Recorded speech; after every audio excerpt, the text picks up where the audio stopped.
Bam mana dhugaa wal jaalatan miidiyaa gubbarratti osoo hin tahin mana keessa wal faarfatan. Dhiirri miidiyaa gubbatti akka isa faarsitu barbaadu magaalaa dubartii biraa siin oowwifachuu barbaadeeti.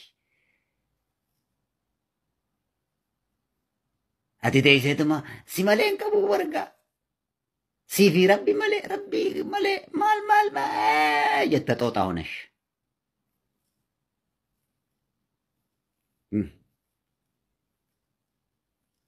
Alamni kun hundi wal jaalata bineensinu. Garuu love is personal life. Jireenyi iccitiidha. Jaalaltiinis iccitiidha. Dhiirri hinaaf jiruu fi jireenya dubartii wallaalchisee dhamaasa. Dubartiin hinaaftu dhiira jireenya jibbisiiftee jaamsiti. Yoo dhiirri tokko jaalallee isaa dubbise inni lafaa ka'e ulee fudhatee oosuma isii caqacaqoo foon sii bareedaa ijoollummaa irraa fixee duguugee qoqoree lafee lafa kaaya. Isiinis dubartiin takka yeroo jaarsa sii dubbifte jettee lafaa kaate. Oosuma gartee dhamaaftuu gurbaa. Gurbaanis afaan wallaalee bakka deemu. Maja. Kanatti jireenyi hin ta'u my friends, my sisters. Algaa hibbaan nagar illa. Sinigalee. Namni akkas waan namni jiru qananii yookiin jiraatu. Alhamdulillah garuu fayyaa qabaadhee mataa kiyyaan dhaabadhee deemu irratti itti gammada. Lammaffaa ammoo dhabaa miti ka biyya na baase dhugaa isinitti maan. Wallahi dhabaa miti. Waa dhabeetii miti ka biyya ormaa taa'uuf. Namni nu beeku, namni na beeku hin beeka. Namni faamiliin kiyya maal akka faamilii akkamii akka ta'e beeku hin beeka. Namni biyya teennaa jechuudha. Of dhaaduuf illee isinitti hin fakkaatin. Namni akkasi fudhata. Yookiin immoo akka namni addunyaa fi addunyaa warra kennaa himu akka isiniif fakkaachuu danda'a. So garuu abbaan bira akka biratti haa yaadu wallahi billahi waa dhabee biyyaan baadan. Abbaan kiyya quufaadha. Sinigalee warri biyyatii yaan beeka. Kanaafuu biyya ormaa keessa ammoo namni baraasu mangan dhiira jechuun ilmi dhiiraa tokko addunyaa faamilii isatti hirkatee deemuu osoo hin taane fuula isaatiin ifaayatee karaa isaatiin humna isaatiin yoo dalagatee wuxxeetii wayii wanna wayitti bahe irra bareeda. Sigalee so waan biyyaan waaseef gaf tokko suuta isiniifuu dubbanna seenaa dhabeetanii. Annaa kana annama miidiyaa irraa faayidaa argatu miti. Maakiin illee nama miidiyaa irraa akkasitti faayidaa guddaa isaan argatu miti garuu ammoo kophaa isii jirti biyya san keessa. Ayre kaanamuun beeka. Kophaa jiraatti haadha abbaa biran jirtu. Goddanyaa akkasii hiriyaa nama walitti dhiyaatanii illee akkasitti baay'een qabdu. Sa'a maraa miidiyaa gubbarratti waan argitaniif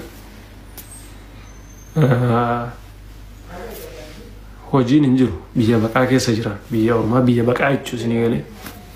Biyya gara biyya lammaffaa yookiin gara biyya biraatti taruufdha kan namni kaayiroo dhufu. Malee biyya san keessa jiraatee achitti qayyaramee achii deemaa fi miti namni kaayiroo deemu qabu.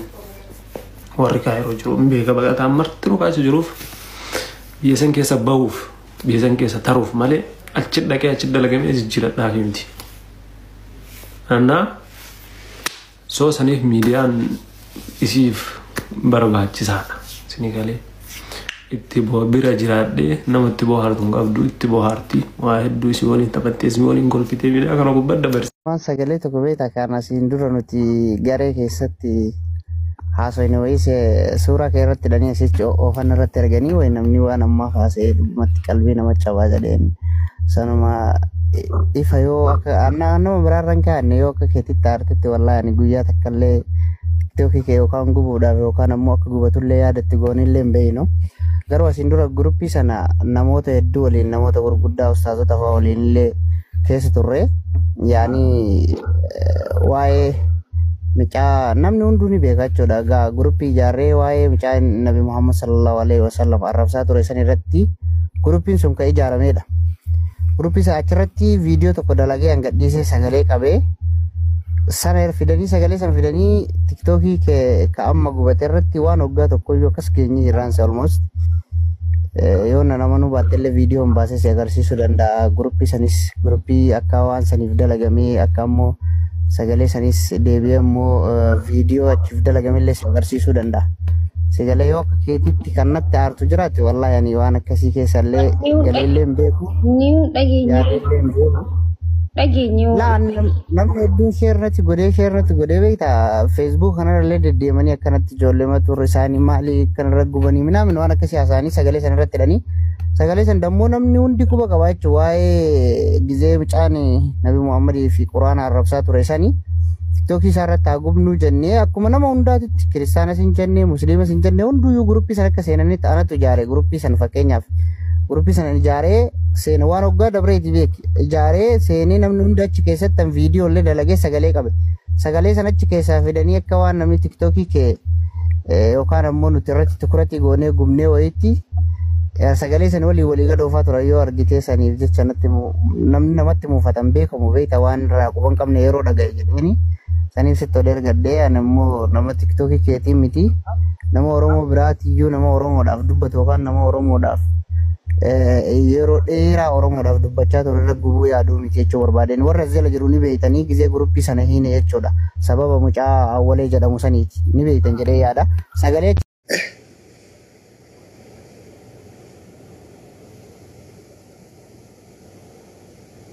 في مشكلة فاميلي في مشكلة في ألقى تجبسوا زعلان حرفين هذا زعلان ألقى تجبسوا ولا كيف ألو أتسينا ألقى راكم ومهاني جرى يا ربي نوجتي ألقى راكم هاني مود فاجرا بريج أو ثينة تسيروا بربارا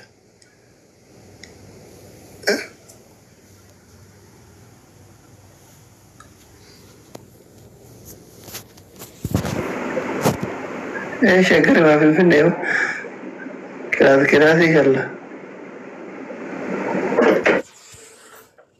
ماشي مين قلت مرة كده ريم ده دفن القراكو تمات كوركاير eh kagak duwen ferro batu orang gak seduk ke bemargo karena jeninar jolle tanah karena ya sewa jolle tiga lama fa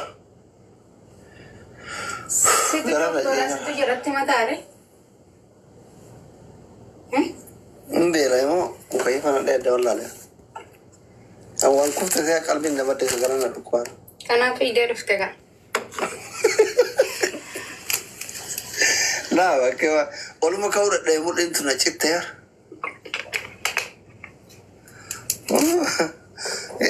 argina idin mu din kana na citta ol kawra da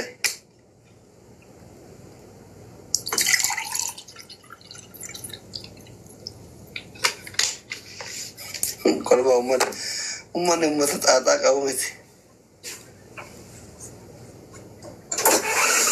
kamata ke ta sikot akare kira